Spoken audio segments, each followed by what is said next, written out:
Volvo wasn't synonymous with sports cars or touring cars at the time. What we've discovered through history is that the people responsible for the project went to Frua, which was an Italian company, and Frua laid down prototype sketches for the car.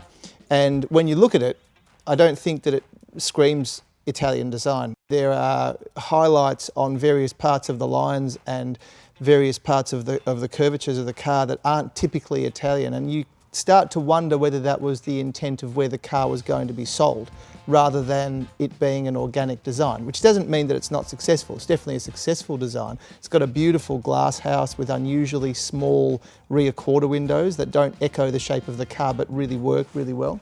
The interesting thing was that historically, if you get a buzz on car history, is that we discovered recently that the work was mainly of a Swedish guy called Pelle Peterson, and he worked for Volvo and styled the car almost entirely under his own steam with consultation from Frua.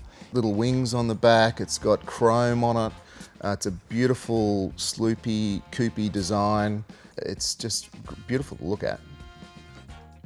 Most French cars and most Italian cars and many German cars have a styling identity, but the Swedes didn't really give us sports cars, and they haven't really had an identity, and they didn't at the time, so you don't think that it's typically something, but that it is simply a beautiful car that you can analyse from different angles and appreciate because of the highlights and because of the shape. And as Dave said, the fins at the back are very American, so that it hints to maybe where they wanted to sell the car.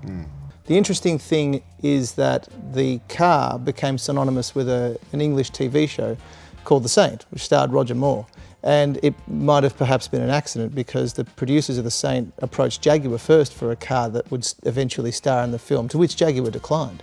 The story as to how they ended up exactly with a Volvo is unclear, but they did. And consequently, it became a TV superstar. And if you put somebody like Roger Moore in the car, then you're going to end up with a car which is not only well regarded but well recognised, especially if they're of a certain age. It's probably the most recognisable Volvo, classic Volvo there is. Without question. Without question.